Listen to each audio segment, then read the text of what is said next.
2024년 10월 17일 목요일 에바다교회 오늘 여는 말씀 함께 나누겠습니다. 사도신경으로 신앙 고백 드리겠습니다. 나는 전능하신 아버지 하나님 천지의 창조주를 믿습니다. 나는 그의 유일하신 아들 우리 주 예수 그리스도를 믿습니다. 그는 성령으로 잉태되어 동정녀 마리아에게서 나시고 본디오 빌라도에게 고난을 받아 십자가에 못 박혀 죽으시고 장사된 지 사흘 만에 죽은 자 가운데서 다시 살아나셨으며 하늘에 오르시어 전능하신 아버지 하나님 우편에 앉아 계시다가 거기로부터 살아있는 자와 죽은 자를 심판하러 오십니다. 나는 성령을 믿으며 거룩한 공교회와 성도의 교제와 죄를 용서받는 것과 몸의 부활과 영생을 믿습니다. 아멘. 오늘 하나님께서 우리 가운데 주신 말씀은 히브리서 8장 7절부터 13절까지 말씀입니다. 히브리서 8장 7절부터 13절까지 말씀입니다. 우리 다 찾으셨으면 우리 함께 말씀 봉독하도록 하겠습니다. 저 첫 언약이 무음하였더라면 둘째 것을 요구할 일이 없었으려니와 그들의 잘못을 지적하여 말씀하시되 주께서 이르시되 볼지어다 날이 이르리니 내가 이스라엘 집과 유다 집과 더불어 새 언약을 맺으리라. 또 주께서 이르시기를 이 언약은 내가 그들의 열조의 손을 잡고 애굽 땅에서 인도하여 내던 날에 그들과 맺은 언약과 같지 아니하도다. 그들은 내 언약 안에 머물러 있지 아니하므로 내가 그들을 돌보지 아니하였노라. 또 주께서 이르시되 그날 후에 내가 이스라엘 집과 맺을 언약은 이것이니 내 법을 그들의 생각에 두고 그들의 마음에 이것을 기록하리라. 나는 그들에게 하나님이 되고 그들은 내게 백성이 되리라. 또 각각 자기 나라 사람과 각각 자기 형제를 가르쳐 이르기를 주를 알라 하지 아니할 것은 그들이 작은 자로부터 큰 자까지 다 나를 알미라. 내가 그들의 불의를 긍휼히 여기고 그들의 죄를 다시 기억하지 아니하리라 하셨느니라. 새 언약이라 말씀하셨음에 첫 것은 낡아지게 하신 것이니 낡아지고 쇠하는 것은 없어져 가는 것이니라. 아멘. 우리가 흔히 세상이 말하는 성장의 개념과 신앙 안에서의 성장의 개념은 같은 성장을 말하고 있지만 전혀 다른 의미로 사용되어지는 것 같습니다. 세상에서 한 사람이 성장했다라고 할 때는 혼자서 할 수 없었던 일들을 이제 스스로 해결해 나갈 수 있는 능력과 힘, 그리고 경험이 풍부해져 가는 것을 성장이라고 말합니다. 이것을 부모와 자녀와의 관계에서 말해본다면 한 아이가 성장했다라고 말할 때는 처음에는 부모님들이 일거수일투족을 전부 관여하면서 입고 먹고 하는 모든 삶을 돌봐주었다가 점점 성장해 갈수록 이제는 부모님의 돌봄의 영역이 점차 적어지고 자기 스스로 독립되어 처리할 수 있는 일들이 많아지는 것, 이것을 이제 세상에서는 흔히 성장했다라는 개념으로 이야기합니다. 그러나 우리의 신앙, 우리가 예수님 안에서 성장이라고 말하는 개념을 말할 때는 이와 정반대인 것이죠. 오히려 미성숙할 때는 나 스스로 할 수 있는 일들이 많았고 내 뜻과 내 의지와 경험을 가지고 처리하고 살아내는 일들이 많았더라면 신앙 안에서 성장을 하면 할수록 내가 할 수 있는 일들이 적어지고 모든 일거수일투족을 예수님의 손을 걸쳐 해나가는 것을 성장이라고, 신앙 안의 성장이라고 말합니다. 모든 것을 묻고 예수님을 의지해서 가장 작은 것이라도 예수님의 도움을 따라 그분의 인도를 따라 살아가는 것, 그것을 우리는 신앙 안에서 성장이라고 볼 수 있는 것이죠. 지금 우리가 계속해서 알아보고 있는 히브리서 저자가 고난과 어려움과 신앙의 혼란을 겪고 있는 성도들을 향해 인도하고자 하는 방식이 이와 같은 모습이었습니다. 쉽게 말해 어려움과 역경 속에서 너희의 힘으로, 너희의 노력이나 너희 안에 어떠한 것으로 하지 말라고 가르치고 있는 것이죠. 그런 방식이 아니라 너희 안에 어떤 것이 아니라 예수님을 깊이 생각하는 일, 예수님을 소망으로 삼는 일, 믿는 도리이신 예수님을 바라보는 일, 그 예수님이 우리의 온갖 혼란과 어려움과 역경 속에서 건져내실 수 있다라는 이 소망의 메시지를 굳건하게 붙들라고 가르치고 있습니다. 오늘 우리가 살펴볼 8장의 말씀도 어제 우리가 함께 살펴봤는데요. 이 말씀도 우리가 굳건하게 붙들고 바라봐야 할 예수 그리스도가 얼마나 확실한 우리의 소망인지를 다시 한번 말씀을 통해 확인시켜주고 있는 것이죠. 어제 우리가 함께 들었듯이 예수님은 더 좋은 제사장이셔서 우리로 하여금 참된 성소인 하늘에 있는 성소 앞으로, 바로 하나님 앞으로 언제나 우리를 데리고 가시는 분이십니다. 하나님과 우리의 사이에 영원한 중보자가 되어주시는 예수님 덕분에 모든 무너진 길이 다시 세워졌고 막혀있던 담이 허물어져서 우리로 하여금 하나님의 보좌 앞으로 담대하게 언제든지 나아갈 수 있는 산 소망의 길이 열린 것이죠. 그럼에도 불구하고 히브리서 속의 독자들, 그리고 오늘 우리도 여전히 이 땅에 속해 있는 것들을 의지하려고 하고 더 좋은 것, 더 존귀한 것, 바로 예수 그리스도를 받았으면서도 또다시 예전 것들을 의지하며 예수님께서 하신 일들을 저버릴 생각에 빠져 있는 것이죠. 이런 독자들을 향해, 그리고 어쩌면 그들과 다르지 않은 유혹과 어려움 속에 있는 오늘 우리에게 다시 한번 히브리서 8장은 예수님이 이루신 소망의 일들을 소개하며 우리의 시선을 그곳으로 인도하고자 합니다. 8장 서두는 예수님이 더 좋은 대제사장, 더 좋은 중보자에 대한 이야기를 우리에게 들려주었다면 오늘 우리가 읽은 8장 후반부는 그 17절부터 13절은 언약에 대해 우리에게 이야기를 들려주고 있는데요.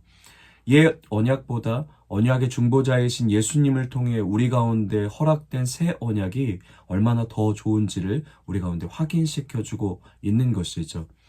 오늘 말씀도 앞에서 우리가 살펴봤던 제사장직처럼 구약의 제사장직과 예수님의 제사장직을 대조하며 예수님의 우월함을 부각시켰던 방식과 동일하게 언약에 대해서도 옛 언약과 새 언약을 비교하면서 새 언약의 우월함을 부각시켜 우리에게 보여줍니다. 먼저 우리가 오늘 본문이 다루고 있는 옛 언약이 무엇이고 새 언약이 무엇인지부터 좀 살펴봐야 할 것 같은데요. 옛 언약은, 오늘 본문이 말하고 있는 옛 언약은 시내산에서 이스라엘 백성과 하나님이 맺은 언약을 말하고 있습니다. 또 크게 보면 구약 전체를 말하기도 하죠. 오늘 말씀에도 나와 있듯 하나님께서 이스라엘을 애굽에서 은혜로 인도하여 주시고 언약, 곧 계명을 그들에게 주셨습니다. 이스라엘 백성은 마땅히 은혜로 구원받았기에, 전적인 하나님의 은혜로 구원받았기에 그 은혜에 대한 응답으로 그 언약들을 순종하며 계명들을 순종하며 살아가야 했던 것이죠. 신명기에서는 복과 저주를 말하면서 이 언약을 지키면 이스라엘 백성이 복을 받고 불순종할 때 저주를 받게 될 것을 하나님은 경고하고 계시는데요. 그러나 우리가 잘 아는 것처럼 이스라엘 백성은 근원적으로 그 언약을 지킬 힘이 없었고 결국 오랜 시간 그 언약에 불순종하며 살아가게 됩니다. 그로 인해 오늘 말씀 9절에도 하나님의 선언으로 표현하듯이 하나님이 그들을 돌보시지 않는 곧 저주의 경험을 이스라엘 백성은 뼈저리게 경험하게 되는 것이죠. 이스라엘은 옛 언약을 가지고 있었지만 그 언약이 이스라엘의 고질적인 죄, 그러나 사실 죄 아래 있는 모든 인류의 근원적인 죄였던 하나님께 불순종하고자 하는 그 죄를 해결해 주거나 근원적으로 그 옛 언약은 바꾸어 놓을 수 없었습니다. 이런 불순종이 오랜 시간 지속되었고 결국 이스라엘은 그에 대한 최종적인 심판으로 바벨론의 포로가 되어 엄청난 심판의 시간을 경험하게 되는 것이죠. 이런 하나님의 심판을 살아가던 이스라엘을 향해 예레미야는 예레미야서 30장부터 33장에 걸쳐 이스라엘을 향한 회복과 소망의 약속을 선언하는데요. 그때 오늘 우리가 읽은 말씀 속에 담겨져 있는 이 새 언약에 대한 약속을 예레미야 31장 31절부터 34절까지의 말씀에서 하게 됩니다. 히브리서 8장은 이 예레미야의 새 언약의 약속이 언약의 중보자이신 예수님을 통해 우리에게 성취되었음을 보여주고 있는 것이죠. 그 새 언약의 내용이 구체적으로 어떠한 것이었는지 다시 한번 오늘 말씀을 읽어보며 우리 함께 확인해 보도록 하겠습니다. 우리 오늘 말씀 히브리서 8장 10절부터 12절 말씀 다시 한번 읽어보도록 하겠습니다. 또 주께서 이르시되 그날 후에 내가 이스라엘 집과 맺을 언약은 이것이니 내 법을 그들의 생각에 두고 그들의 마음에 이것을 기록하리라. 나는 그들에게 하나님이 되고 그들은 내게 백성이 되리라. 또 각각 자기 나라 사람과 각각 자기 형제를 가르쳐 이르기를 주를 알라 하지 아니할 것은 그들이 작은 자로부터 큰 자까지 다 나를 알미라. 내가 그들의 불의를 긍휼히 여기고 그들의 죄를 다시 기억하지 아니하리라 하셨느니라. 아멘. 이 새 언약이 언약의 중보자이신 예수님, 그분의 삶과 십자가, 부활을 통해 우리 가운데 성취되었습니다. 두 돌판에 새겨졌던 옛 언약이 아니라 하나님께서 그 말씀을 예수님을 통해서 우리 마음에 새기셨고 새 언약을 우리의 생각과 신비에, 마음에 심기워지게 하신 것이죠. 새 언약의 핵심은 11절의 선언처럼 이제 하나님을 바르게 알아가는 은혜의 길이 열렸다는 것입니다. 그리고 그것이 근원적으로 가능하기 위해 우리 안에 처리해야 할 문제, 곧 우리의 죄의 문제를 예수님이 십자가를 통해 다시 기억되지 않을 수 있도록 처리하고 해결해 놓으신 것이죠. 그 일을 통해 우리는 이제 하나님을 풍성하게 그리고 어떤 걸림돌도 없이 교제하며 사귀며 알아갈 수 있게 되었습니다. 그리고 그 알미, 그 하나님을 향한 바른 알미, 불순종하던 우리를 순종의 삶을 살아가도록 만드는 근원적인 능력으로 우리 삶에 임하게 되는 것이죠. 하나님을 바르게 알 때 너무나 자연스럽게 바르고 합당한 삶을 살아갈 수 있게 됩니다. 왜냐하면 그 알문, 그분은 바로 생명이시기 때문이죠. 다르게 표현하자면 바르게 하나님을 사랑할 때 하나님께서 허락하셨던 사랑의 약속을 기쁨으로 순종할 수 있게 되는 것이죠. 그냥 억지로, 두려움으로 강제적으로 시켜서 그 약속과 언약을 지키게 되는 것이 아니었습니다. 또한 그것은 근원적으로 하나님과의 언약과 약속을 제대로 지켜갈 수 있게 영원히 만들 수 없는 것이죠. 그런데 언약의 중보자이신 예수님을 통해 우리가 하나님을 바르게 알아가는 삶, 풍성하게 우리의 온 마음과 영원히 하나님의 사랑을 받아 누리며 감격하고 기뻐하는 삶이 우리 삶 속에 가능하게 될 때, 그때 우리는 즐거이 하나님의 뜻을 자원함으로 순종하며 살아갈 수 있게 됩니다. 이 길을, 이 은혜로운 새 언약의 길을 예수님이 우리에게 열어주셨음을 오늘 히브리서 8장은 선언해 주고 있는 것이죠. 말씀 속에서 우리는 무엇을 오늘 하루 기억하며 살아가야 할까요? 옛 언약을 가진 이스라엘은 아무리 자신의 힘으로 하나님의 뜻대로 살아가려고 발버둥쳐도 노력해도 그들의 결과는 불순종으로 끝이 났습니다. 이것이 인간의 한계이고 연약함인데 이런 인간의 약함을 아시는 하나님이 우리를 불쌍히 여기시고 긍휼히 여기셔서 새 언약의 길을 약속하시고 성취해 주신 것이죠. 내 힘이 아니라 내 속에 심기신 말씀의 힘이 그리고 내 안에 들어와 계신 성령의 힘이 우리로 하여금 하나님의 뜻을 즐거이 순종하며 생명으로 살아갈 수 있는 자가 되게 하시기 위해 새 언약의 길을 열어주셨고 새 언약의 중보자이신 예수님께서 십자가와 부활을 통해서 그 길을 성취하셨습니다. 우리의 마음에 예수님을 통해 새기신 그 말씀이, 그 새 영이 우리를 지키시고 보호하시고 인도하셔서 하나님의 뜻을 향해 나아가게 하시는 것이죠. 그 일을 위해 예수님이 십자가의 단번에 그리고 온전하게 죽으심으로 우리의 죄와 모든 문제를 해결해 주셨습니다. 우리의 우리됨, 우리가 은혜로 살아갈 수 있는 오직 유일한 길과 방법과 능력은 우리가 주일에도 들었듯이 우리가 오래 참고 기다려서 우리가 경건해서 얻어진 결과가 아닙니다. 오직 자기 자신을 걸어 맹세하신 그 언약에 대한 약속, 그것을 끝까지 지키신 우리 하나님의 신실하심 때문에 우리가 구원을 받았고 구원의 길로 초대되었고 또한 우리가 이 아침에 예배의 자리에 나와 있을 수 있으며 그리고 오늘이라는 삶을 선물로 허락받게 된 것이죠. 오늘 하루를 하나님이 기뻐하시는 뜻대로 살아갈 힘과 용기와 능력은 오직 그분의 약속의 신실하심으로부터 우리에게 허락되는 줄 믿습니다. 그 약속에 신실하신 분이 오늘도 우리가 생명의 삶으로 살아갈 수 있도록 하나님의 말씀을 우리 안에 새기셨고 새 영, 곧 성령이 우리 안에 함께 하시며 동행하시며 인도하십니다.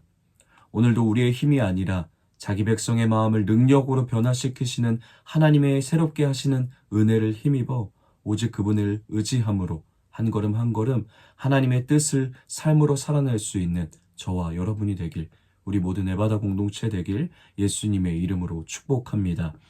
이렇게 말씀을 놓고 함께 같이 기도하겠습니다. 새 언약을 성취하신 예수님을 통해 하나님을 바르게 알아가고 그 알매 능력으로 즐거이 하나님의 뜻을 순종하며 살아가는 새 언약 백성의 삶을 살아가게 하소서라고 우리 말씀을 기억하며 함께 기도하도록 하겠습니다. 또 교회와 나라와 열방을 위해서도 자기의 힘이 아니라 오직 자기 백성을 구원으로 새롭게 하심으로 인도하시는 하나님의 은혜를 의지하는 교회와 나라와 우리 가정과 또 열방이 되도록 함께 올려드리며 말씀을 기억하며 함께 기도하도록 하겠습니다. 오늘 공동체 기도는 우리 이영숙 권사님을 위해서 우리 함께 같이 기도하도록 하겠습니다. 개인의 기도 제목, 성령 충만하게 하시고 하나님 가까이 나아가는 삶 되기 원합니다. 가정을 위한 기도 제목, 예수님만 섬기는 가정 되길 원합니다. 삶의 현장을 위한 기도 제목, 하나님 아버지께만 영광 올려드리는 삶이 되길 원합니다. 교회를 위한 기도 제목, 내가 먼저 낮아지게 하시고 서로를 돌아보고 섬기며 사랑하는 공동체 되기 원합니다. 사회와 나라 온 세계를 위한 기도 제목, 국민이 주인이 될 수 있는 나라가 되게 하시고 전쟁이 그치고 경제가 회복되길 원합니다. 이런 기도 제목을 가지고 계신데 우리 이영수 권사님을 오늘 하루 하나님 앞에 올려드리며 우리 함께 축복하며 기도하도록 하겠습니다. 하나님의 은혜가 또 새 언약을 성취하신 예수님의 은혜가 우리 권사님 가운데 가득해서 우리 권사님의 삶과 신앙과 모든 것이 하나님이 기뻐하시는 뜻들을 즐거이 행하며 살아가실 수 있는 우리 이영수 권사님 될 수 있도록 허락해달라고, 또 신학뿐만 아니라 우리 권사님의 건강을 위해서도 또 가정을 위해서도 올려드리며 함께 같이 축복하며 기도하도록 하겠습니다. 또 우리 각 가정의 기도 제목, 또 개인의 기도 제목, 또 우리 공동체 지체들의 기도 제목, 또 열방과 나라와 세계를 위해서 하나님께서 알게 하시는 기도 제목을 하나님의 마음을 가지고 우리 뜨겁게 십자가를 붙들고 예수 그리스도의 이름을 붙들고 기도하시고 각자의 자리에서 주기도문으로 모든 예배 마치도록 하겠습니다.